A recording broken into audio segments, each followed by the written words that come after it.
We've got a snowy chill settling in to finish off November with very cold air, especially over the next week or so as November finishes up. Got all the details on that and more right here. One Nation Weather. Without further ado, let's take a look at the weather alerts map. This is as of your Wednesday evening. Happy Thanksgiving to everyone for us here, and we're going to have winter storm conditions over parts of the Rockies, especially through Wyoming, making its way on down out of Idaho and Montana into that area, and then eventually heading on down to Colorado and the western parts of Nebraska and Kansas. It won't stop there, but for your Thanksgiving winter impact zone, and this is basically the biggest winter impact zone that we're going to have in the entire country during our Thanksgiving, and it's going to be right here in parts of Idaho, Montana, Wyoming, and the northern and eastern parts of Utah, and then into Colorado. And with your Weather Prediction Center Thanksgiving Day forecast, we're going to have some pretty impactful weather over parts of the Mountain West, as I just mentioned. Otherwise, the precipitation's pretty light, especially over parts of the Northeast, but otherwise there's just no precipitation to be seen, with just some cooler air making its way into northern parts of the country. What do I mean by cooler air? We're waking up to freezing conditions through parts of the Midwest, the Great Lakes, parts of the interior Northeast, but especially chilly up there in the north central United States and into the Rockies as well, with temperatures starting off in the teens and 20s there. Just a very cold start. A little bit milder further south, but even in the Carolinas, parts of Mississippi, Alabama, still in the 30s as you wake up on your Thanksgiving. Your highs are not going to escape the freezing point in the Dakotas, Minnesota, the upper Midwest, and the northern tier.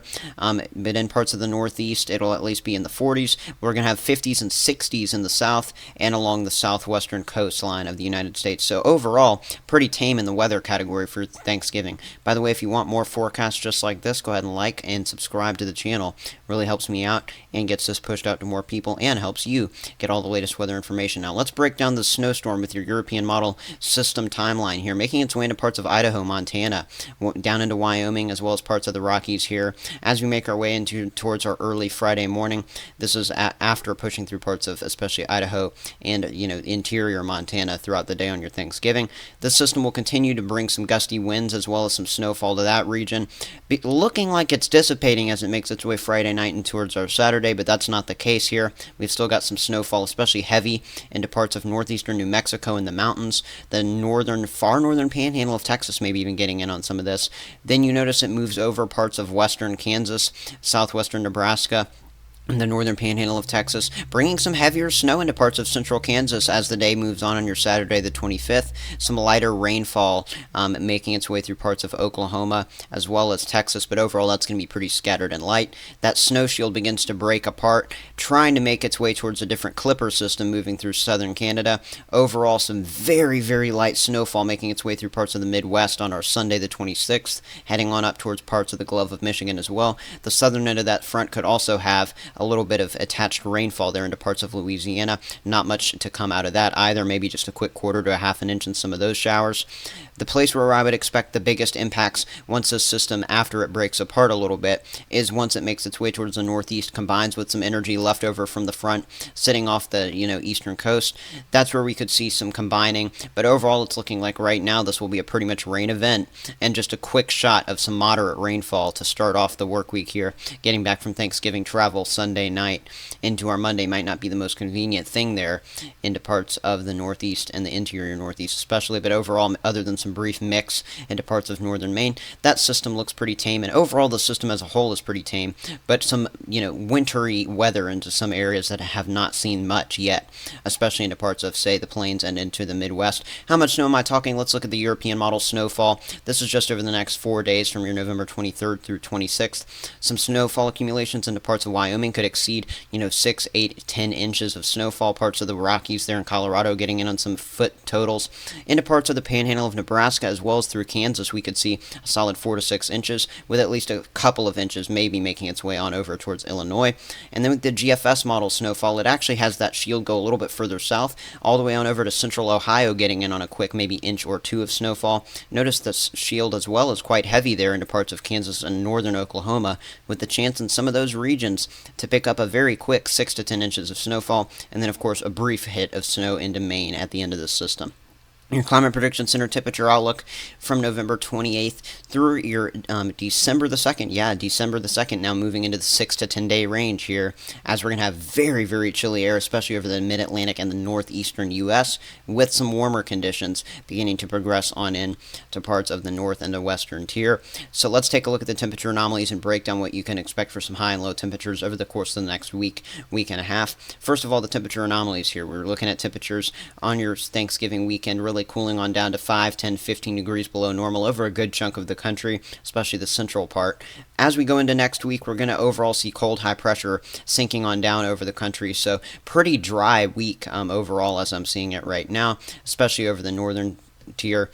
We'll see 5, 10, 15 degree departures continue sliding eastward into our Monday, into our Tuesday.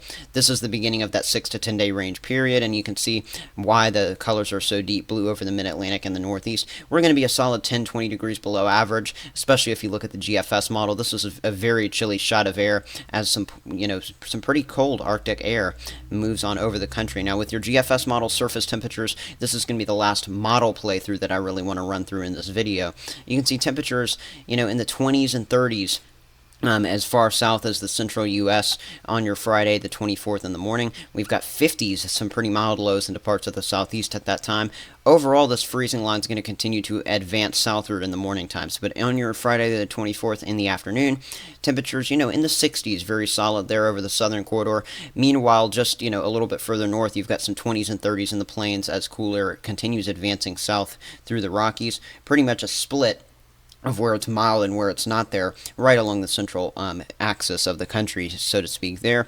As we make our way towards our Sunday, the 26th, waking up that morning, temperatures below zero into parts of Wyoming as well as into the Rockies there, into western Colorado. Places like Denver, very chilly, 20, 21 degrees. It's going to be a very cold morning there. The Northeast getting in on some 20s, places like Portland, Maine, in the low to mid 20s there. And then some 40s, 50s still in the southeast. But what we're going to begin to notice as we make our way towards the end of next week especially, we're going to begin to see some of these cooler temperatures even during the daytime. Teens and 20s over even the Great Lakes for highs. This was a bit uncommon even for, this time of the year as we progress towards winter. 50s and 60s still in the southeast. But look at how we're going to begin to wake up to some very, very cold temperatures there. On your Wednesday morning, the 29th, if you go with the GFS, we've got temperatures in the teens and 20s as far south as parts of Virginia, North Carolina, and this isn't just in the mountains, places like Kentucky, seeing some 18-degree readings there near, say, Cincinnati, Ohio. All these areas, very, very, very cold air moving in. And in the Appalachians, we could see some very cold levels close to zero as well. So we'll monitor those temperatures very closely. That looks to be the coldest this system gets. We begin to rebound after that. But even so, we're still going to be seeing highs in the 50s at best, even in some areas where it should be maybe even a little bit warmer than that. So let's take a look at your 8 to 14 day temperature outlook from the Climate Prediction Center. This is November 30th through December 6th. Looks like the cooler air will begin to shift off the northeastern coast, and it's looking like we're going to begin to see some warmer than average air. Some of the, more ridgier times, so to speak, moving into the central parts of the country during that time frame. And then during that same time frame in the precip department, looking to get, again, continuing to see some El Nino trends overall, especially in the precip outlooks here, with drier than average conditions over a solid chunk of the north central United States, whereas at least a little bit above average there in the west and the south. Again, expected with atmospheric rivers and the southern jet stream beginning to get active. That's all I got for this video, a little bit shorter than normal. I'll be back on Friday with new weather content, but for now, go ahead and like and subscribe to the channel so you receive everything you need to know. Hit the notification bell, and go ahead and comment down below. Let me know anything you want to know, or give me some positive or even negative feedback down there. Thank you so much for watching. Here are the credits.